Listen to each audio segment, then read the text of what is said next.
Good evening, students. In the morning session, some students were having problems in the example 10.1.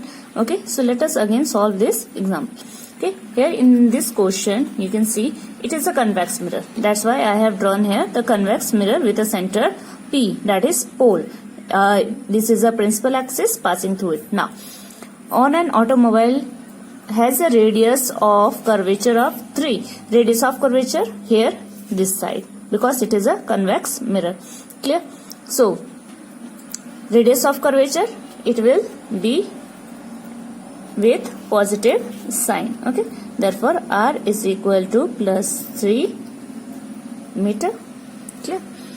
If a bus is located at 5 meter from this, bus is located at 5 meter from this mirror.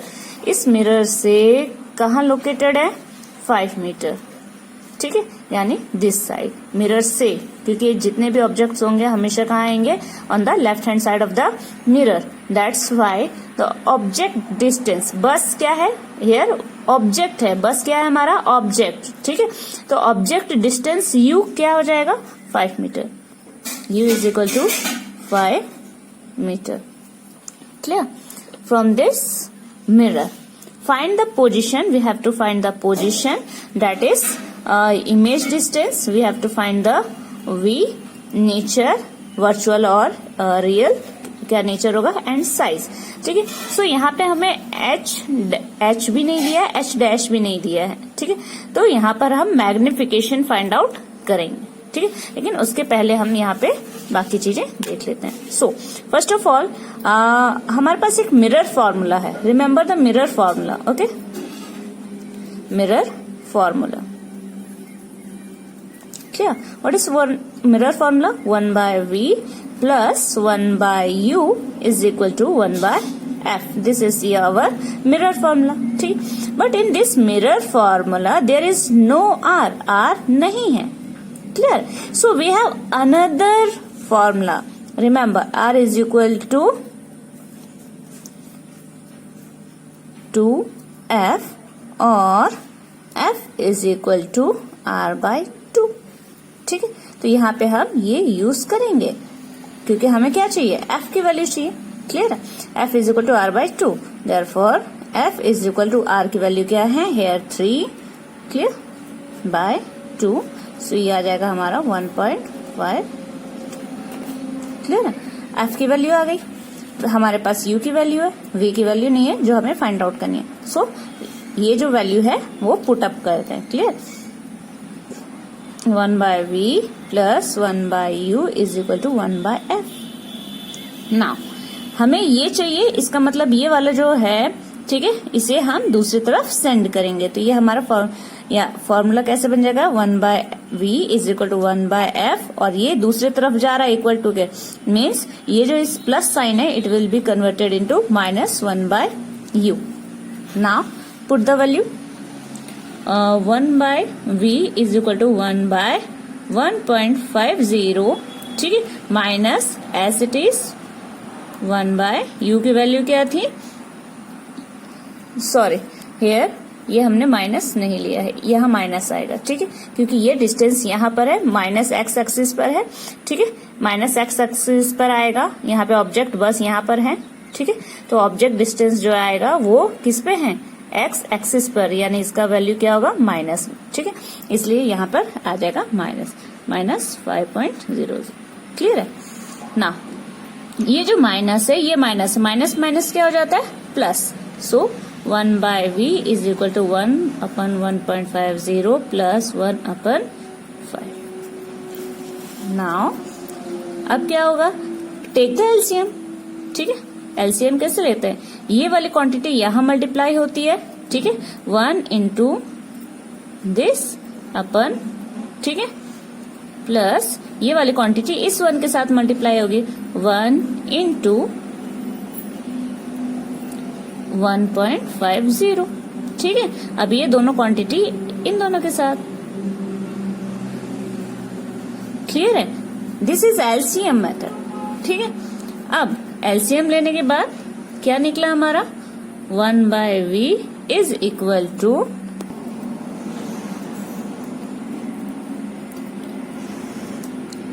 5.01 into 5 5 plus 1 into 1 1.501, तो किसी के भी साथ multiply करेंगे वही आएगा, और इन दोनों को करेंगे ये आ जाएगा 7.50। क्लियर है? Then 1/v is equal to, इनको प्लस करेंगे कितना आएगा 6.50 अपन 7.50। Clear? Now here 7.50 6.50 is equal to 750 into 100, क्योंकि ये यहाँ इस पॉइंट के बाद भी दो इंटीजर्स हैं, दो नंबर्स हैं, और यहाँ पे भी दो नंबर्स हैं। ठीक है, तो यहाँ क्या हो जाएगा 650 into 100 में I am removing this decimal, okay, that's why putting 100 both side. 100 direct cut, this 06 cut cancel. ठीक है, अब क्या बचा 75 एंड 65। 75 किसके टेबल में आता है 5 15 जा 5 13 जा, ओके, सो ये आ गया 15 into 13। ठीक, सो अगर हम इसे डिवाइड करेंगे तो 15 into 13 1 जा 13 2.0 अगेन 13 1 जा 13। ठीक है, सो ये आ जाएगा 10 1, ये आ जाएगा 7। ठीक है, पॉइंट यहाँ पे अगेन 0, ये आ जाएगा 13 5 जा 65 एंड सो ऑन। ठीक है, so our answer will be 1.15 meter. This is the value of V. Clear? This is our V value. Now the next one is the magnification. So M is equal to we know that minus V by U. We got the value of V. ठीक है, 1.15, and what it is the value of U? It was minus 5, minus 5. Okay, so it is minus, here minus will, because ये equation में है minus V by U। ठीक है, तो ये minus क्या हो जाएगा, कैंसिल हो जाएगा। सो क्या आएगा यहाँ पर 1.15 by 5 and answer will be 0.23 plus. ठीक है, सो मैग्निफिकेशन में हमने देखा था, मैग्निफिकेशन में कि जब ये पॉजिटिव होता है, ठीक है, मैग्निफिकेशन में m अगर पॉजिटिव होता है, m की वैल्यू कितनी आ गई 0.23, तो अगर m पॉजिटिव है, ठीक है, तो ये हमेशा इमेज का नेचर कैसा होगा, नेचर हमेशा होगा वर्चुअल। इमेज कैसा होगा, वर्चुअल। ठीक है, virtual, erect and smaller, virtual, erect and smaller. Clear? वो एक मिरर है। इसका एक साइड प्लेन और स्मूथ रिफ्लेक्टिंग सरफेस होता है। इसे प्लेन मिरर कहते हैं क्योंकि इसकी रिफ्लेक्टिंग सरफेस फ्लैट है। आपने और किस तरह के मिरर्स देखे हैं? क्या आपने इस तरह का मिरर देखा है? वैसे आपने इसे अपने बाथरूम के स्टैंड पर देखा होगा या शायद दीवार पर लटके हुए। ये एक प्लेन मिरर नहीं है। इसके सरफेस के ऊपर से अपने हाथों को मूव करने की कोशिश कीजिए और आप ये नोटिस करेंगे, इसे स्फेरिकल मिरर कहते हैं, या थोड़ा और प्रिसाइसली कहें तो स्फेरिकल कॉनकेव मिरर। ये अंदर की तरफ कर्व्ड होता है। इसे वहां इसलिए रखा जाता है क्योंकि ज्यादातर आप इसे शेविंग के लिए यूज करते हैं। अब एक ऑब्वियस प्लेन मिरर को कंसिडर करते हैं। जब हम एक मिरर के सामने खड़े होते हैं तो हम मिरर में खुद की एक इमेज देखते हैं। इसमें तो कुछ सरप्राइजिंग नहीं है, लेकिन हम खुद की इमेज क्यों देख पा रहे हैं? जी हाँ, ये लाइट की रिफ्लेक्शन के कारण होता है। इनफैक्ट ये लाइट रेज की मल्टीपल रिफ्लेक्शंस के कारण होता है। लेकिन कैसे? सोर्स से लाइट रेज हमारे शरीर पर पहले इंसिडेंट होती हैं। वो हमारे शरीर से बाउंस ऑफ होकर मिरर के सरफेस पर गिरती हैं और फिर वहां से रिफ्लेक्ट होती हैं। फिर ये रिफ्लेक्टेड लाइट हमारी आंखों तक पहुंचती है और हम अपनी इमेज देखते हैं। तो ये हमें क्या बताता है? हाँ, ये हमें बताता है कि लाइट रेज कई बार रिफ्लेक्ट हो सकती हैं। ये सेम चीज हर नॉन ल्यूमिनस ऑब्जेक्ट के लिए भी होती है। अगर आपको याद हो तो हमारा पहला लक्ष्य ये बताना था कि वर्चुअल और रियल इमेजेस क्या हैं। चलिए तो आपसे एक क्वेश्चन पूछते हैं, जो इमेज आप देख रहे हैं वो रियल इमेज है या फिर वर्चुअल है? ये एक वर्चुअल इमेज है। वर्चुअल इमेज क्या होती है ये समझने के लिए चलिए पहले इस इमेज को सिंप्लीफाई करते हैं।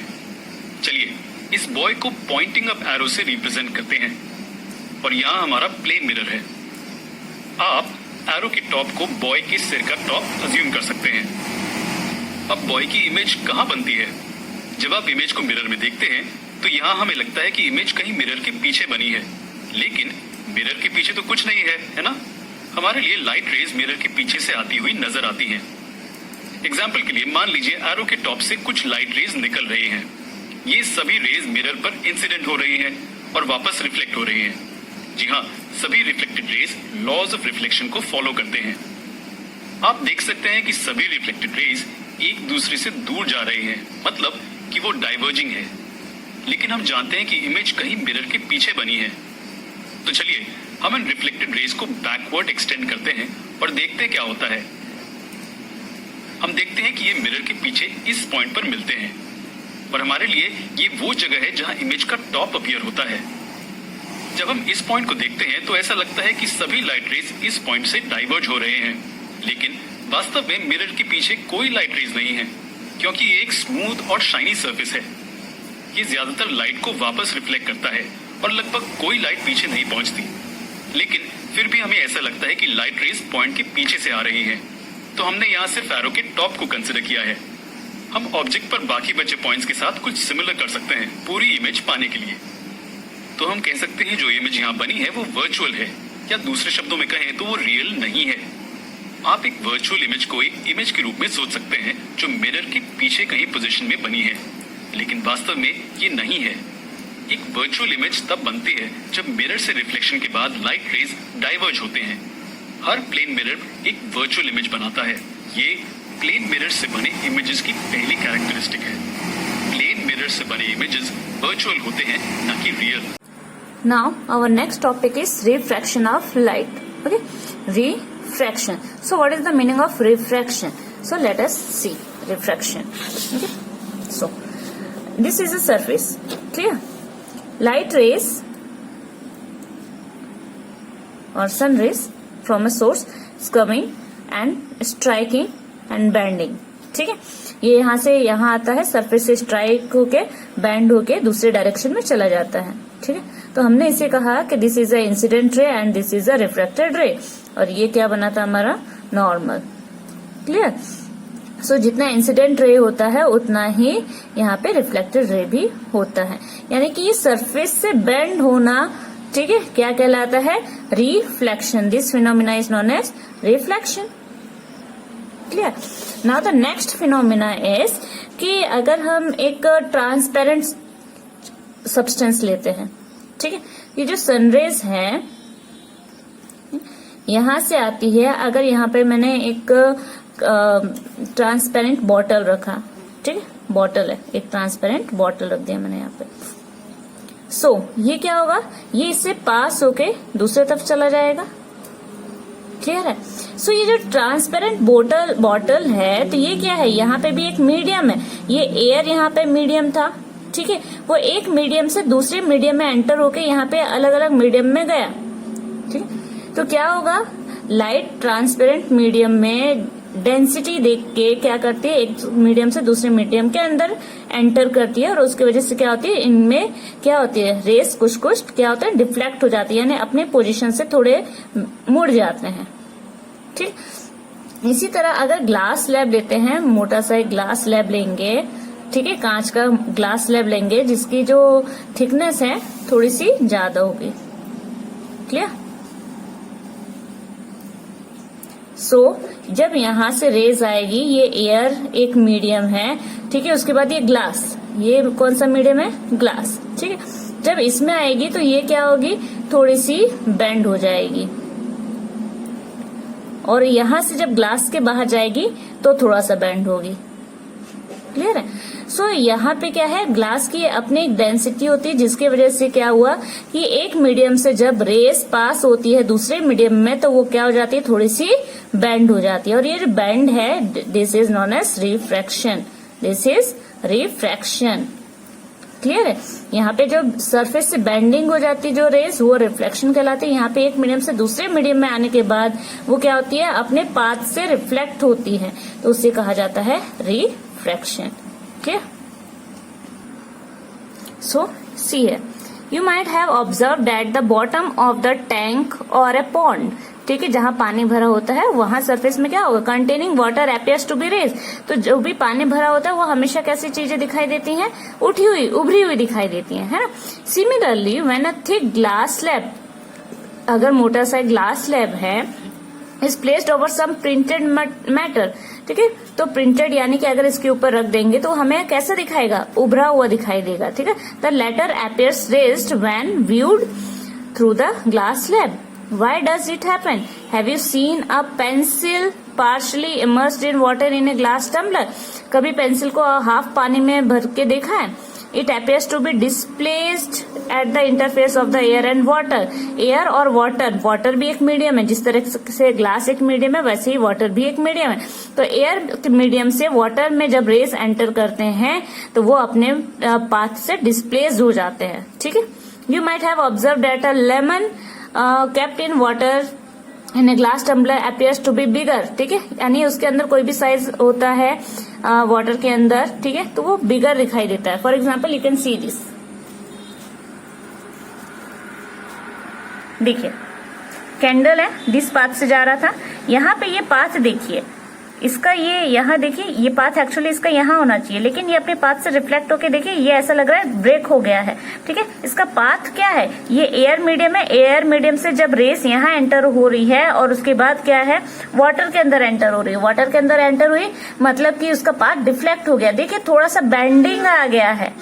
क्लियर है? और साइज देखिए, यहाँ कैंडल की साइज देखिए और यहाँ कैंडल की साइज देखिए, there is a change. Clear है? समझ में आ रहा है? You can see. अक्षर क्लियर है? ऊपर उठे हुए अक्षर दिखाई दे रहे हैं।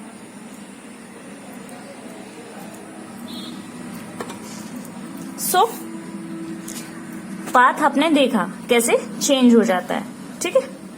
So let us consider the case of apparent displacement. तो ये जो रेस का डिस्प्लेसमेंट होता है, ऑब्जेक्ट जो उभरे हुए दिखाई देते हैं, अपरेंट डिस्प्लेसमेंट कहा जाता है ऑफ ए पेंसिल। हमने अभी अपरेंट डिस्प्लेसमेंट ऑफ किसका देखा है, कैंडल का देखा है, ठीक है। Then partially immersed in water. The light reaching you from the portion of the pencil inside water seems to come from a different direction compared to the part above. तो ऐसा लग रहा है जैसे कि ऊपर का जो पार्ट है जो वाटर के अबव है वहाँ रेस अलग आ रही है और नीचे पार्ट में अलग आ रही है। This makes the pencil appear to be displaced. इसी तरह हमारा कैंडल कैसे दिखाई दिया, डिस्प्लेस्ड दिखाई दिया, ठीक है, अपने पोजीशन से डिस्प्लेस्ड दिखाई दिया। Then at the interface for similar reason the letters appear to be raised, और इसी रीजन से हमें जो लेटर है वो भी उभरे हुए दिखाई देते हैं। when seen through a glass slab placed over it, तो मोटे ग्लास स्लैब से अगर हमने देखा अक्षरों को देखेंगे तो वो भी हमें उभरा हुआ दिखाई देगा, ठीक है। does a pencil appear to be displaced to the same extent, क्या उसने सेम एक्सटेंट यानी कि जितना बेंड हुआ है उतना ही एक्सटेंट पे डिस्प्लेस कर रहा दिखाई दिया। If instead of water we use liquid like kerosene or turpentine, ठीक है, तो क्या इतना ही जितना डिस्प्लेसमेंट, अपरेंट डिस्प्लेसमेंट जितना वाटर में दिखाई दिया क्या अलग लिक्विड्स में भी दिखाई देगा। Will the letter appears to raise to the same height if we replace a glass slab with a transparent plastic slab?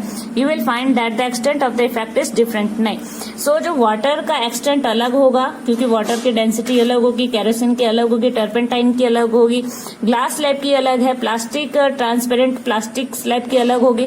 तो हर एक में जो डिफरेंस आएगा, अपरेंट डिस्प्लेसमेंट किसी में कम किसी में ज्यादा दिखाई देगा, ठीक है। तो सबका एक्सटेंट और इफेक्ट कैसा होता है, डिफरेंट होता है in a different pair of media. This observation indicates that light does not, ठीक है, तो इससे हमें पता चलता है कि लाइट जो है that does not travel in the same direction in all medium. तो हर एक जो ऑब्जेक्ट है उनमें सेम डायरेक्शन में नहीं ट्रेवल करता। It appears that when travelling obliquely from one medium to another, यानी एक मीडियम, जैसे कि हमने देखा कि जब एयर से वाटर में जाता है तो यहाँ पे क्या हो जाता है, चेंजेस आ जाता है। Clear? The direction of the propagation of light in the second medium changes, ठीक है, एक मीडियम से दूसरे मीडियम में जाते ही क्या होता है, लाइट की जो पाथ है वो चेंज हो जाता है। This phenomena is known as refraction of light, और इसे ही क्या कहते हैं, refraction of light. Clear? Now refraction through a rectangular glass slab. Here So here I am not going to read each and every line. I am explaining here directly. Okay, this is a glass slab. ठीक है, ये glass slab है और ऊपर का medium क्या है, air है। एक रे आ रही है, ठीक है, तो ये रे जो है वो क्या है, इंसिडेंट रे, इसलिए यहाँ पे I1 दिया है। इंसिडेंट रे यानी first at this point. Clear? Normal draw किया है। तो ये क्या होती है, जब एयर मीडियम से ग्लास मीडियम में आती है तो क्या होती है, थोड़ी सी बैंड हो जाती है। ठीक है, किस तरफ बैंड हुई है, दिस इज नॉर्मल। ठीक है, तो ये किस तरफ बैंड हुई है, नॉर्मल की तरफ, towards the normal, towards the normal. ठीक है, फिर यहां पर देखिए, यहां पर आई। क्लियर है? अब या इस पॉइंट के लिए, इस सरफेस के लिए, ठीक है, ये इंसिडेंट रे है। ठीक है, अब ये क्या है, ग्लास स्लैब से फिर दूसरे मीडियम में जा रही है, यानी कि एयर से फिर ग्लास से फिर कौन से मीडियम में जा रही है, एयर मीडियम में। क्लियर है? यहाँ पर जब आई तो यहाँ पर ये जो इस सरफेस के लिए यहाँ पे इंसिडेंट रे था और यहाँ पे ये रिफ्लेक्टेड, सो रिफ्रैक्टेड था। क्लियर है? ये रिफ्रैक्टेड R1 है।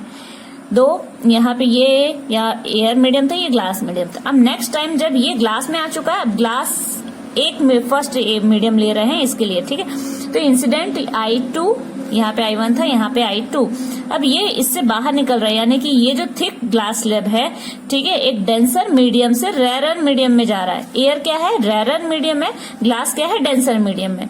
तो जब एक रेयर मीडियम से, रेयर मतलब जिसके अंदर डेंसिटी कम हो, जिसके पार्टिकल्स कम हो, ठीक है, ये ग्लास पार्टिकल्स ज्यादा है ग्लास के अंदर। ठीक है, सो रेयर मीडियम से डेंसर मीडियम में आया, तो ये जो रे है, रिफ्लेक्टेड रे, किसके तरफ मूव हुआ, टुवर्ड्स द नॉर्मल, नॉर्मल की तरफ मूव हुआ। जब ये ग्लास स्लैब से अब बाहर की तरफ निकलने वाला है, तो ये देखो, ये नॉर्मल है, नॉर्मल से दूर जा रहा है। ठीक है, अवे फ्रॉम द नॉर्मल। ठीक है, सो ये क्या है, इंसिडेंट रे है, ये है रिफ्लेक्टेड रे। अब यहाँ ये अपरेंट डिस्प्लेसमेंट कहलाता है। ये P क्या है, it is a apparent displacement, यानी कि एक्चुअली क्या होना चाहिए था, ये जो रे आ रही है बिल्कुल इसे सीधी जानी चाहिए थी। ठीक है, लेकिन वो इतना डिस्प्लेस हुई है। समझ में आया? एक्चुअली हमें यहाँ पर दिखाई दे रहा है, यहाँ पर दिखाई देने के बदले यहाँ दिखाई दे रहा है।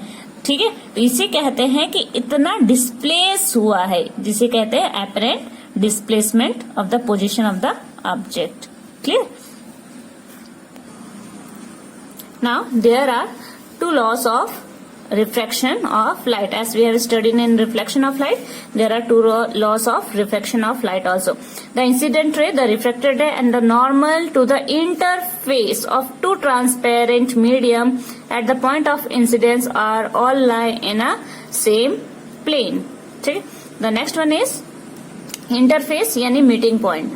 ठीक है, मीटिंग पॉइंट में सब एक ही प्लेन में रहते हैं। Then the ratio of sine, यहाँ देखिए sine I by sine R, यहाँ पे साइन एंगल ले रहे हैं। Sine of angle of incidence to the sine of angle of refraction is a constant. इसकी वैल्यू हमेशा क्या आएगी, कांस्टेंट ही आएगी। ठीक है, for the light of a given colour and for the given pair of media. This law is also known as Snell's law. इसे क्या कहते हैं, Snell's law भी कहते हैं। Now sin I by sin R is a constant value which is known as the refractive index. ठीक है, ये constant value को कहा जाता है refractive index of the second medium with respect to the first medium. ठीक है, second medium with respect to the first medium. अब यहाँ ये medium क्या है और कैसा हो सकता है। लेट्स सी ना द रिफ्रैक्टिव इंडेक्स। ठीक है, सो रिफ्रैक्टिव इंडेक्स में एक मीडियम हमेशा क्या होता है, generally it is related to the light. ठीक है, propagation of light. So light की स्पीड क्या है वैक्यूम में, it is 3 × 10⁸ meter per second. ठीक है, और जो एयर में है speed of light in air वो भी रिलेटिवली सेम है। क्लियर है। सो हमेशा मोस्टली एक मीडियम जो हम लेते हैं वो वैक्यूम लेते हैं। ठीक है, सी if the medium 1 is vacuum or air, then the refractive index of the medium 2 is considered with respect to the vacuum। ठीक है, तो ये हमेशा अगर एक मीडियम हमने वैक्यूम लिया है, यानी कि जो स्पीड ऑफ लाइट हमने ये ली है वैक्यूम में, ठीक है, तो दूसरे को भी हम किससे कंपेयर करेंगे, with that only. This is called the absolute refractive index. So इसे कहा जाता है absolute refractive index. For example, speed of light in medium 1 by speed of light in medium 2। ठीक है, तो ये एयर है। ठीक है, सो ये एयर में भी कई सारे हो सकते हैं। क्लियर, जैसे कि ऑक्सीजन है, हाइड्रोजन है। ठीक है, और या कोई और मीडियम है, तो दूसरे अलग अलग मीडियम को विथ रिस्पेक्ट ऑफ लाइट। ठीक है, लाइट की जो एक मीडियम में एयर में, फॉर सपोज एयर, यहाँ वाटर ले लो। ठीक है, तो एयर में उसका स्पीड क्या है, वाटर का स्पीड क्या है, लाइट यानी एयर में कितनी जल्दी ट्रेवल करती है। ठीक है, metre per second. And in water में how much metre per second it travels. तो ये दोनों का जो कंपैरिजन होगा वो निकलेगा हमारा यहाँ पर absolute refractive index, absolute refractive index. ठीक है, सो अगर हमने ये मीडियम 2/1 लिया है, यहाँ पे मीडियम 1/2 भी ले सकते हैं। ठीक है, 2/1 भी ले सकते हैं। Now the next one is here speed of light in air C and speed of light in medium. Any medium you can take here. Many other materials are given along with their refractive index. Okay, absolute refractive index of some material medium. Here you can see the material medium is given air, refractive index is this, ice, this। ये सब किसके comparison में दिया है, ठीक है, ये सब एयर, यहाँ पे लाइट ट्रेवल्स, लाइट के यानी light travels in vacuum, vacuum के हिसाब से यहाँ पे रिफ्रैक्टिव इंडेक्स दिया है। ठीक है, सो आइस का है, वाटर है, alcohol, kerosene, all this are the medium and their refractive index is given. Clear.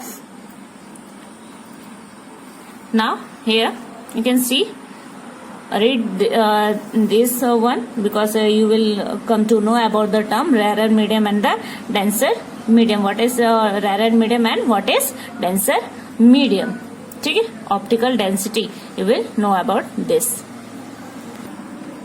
So rarer medium, अगर एक मीडियम हम ले लें, ठीक है, सो यहाँ पे अगर कोई भी सॉलिड है, हमने पढ़ा है सॉलिड, ठीक है, इसके अंदर के जो पार्टिकल्स होते हैं कॉम्पैक्टली पैक्ड होते हैं। ठीक है, इसका मतलब पार्टिकल्स की डेंसिटी इसमें क्या है, मोर। एयर में क्या होता है, कहीं भी फैले होते हैं। ठीक है, तो ये क्या है, रेरर मीडियम, रेरर मीडियम। और ये कैसा है, it is a denser medium. Clear है। रिफ्रैक्टिव इंडेक्स में क्या बोला है, एब्सोल्यूट। अगर एक हम लोग कंपेयर किसके हिसाब से कर रहे हैं, density of light in air. ठीक है, और यहाँ पे एनी मीडियम। क्लियर है, तो ये क्या कहलाया, एब्सोल्यूट रिफ्रैक्टिव इंडेक्स। क्लियर। अगर यहाँ पर हम मीडियम ले रहे हैं, मीडियम 1 बाय मीडियम 2, ठीक है, यानी कि अगर ये कोई मेटल है, मेटल 1, ये मेटल 2, ठीक है, तो ये क्या आ जाएगा, relative index, refractive index, relative refractive index. ठीक है, जब एयर मीडियम आएगा उसके साथ दूसरा कोई मीडियम होगा वो एब्सोल्यूट कहलाएगा। जब मीडियम 1 मीडियम 2 मेटल्स होंगे, अलग अलग मेटल्स होंगे, या ग्लास स्लैब होगा अलग अलग थिकनेस का, तो यहाँ पे वो क्या कहलाएगा, रिफ्रैक्टिव रिलेटिव रिफ्रैक्टिव इंडेक्स।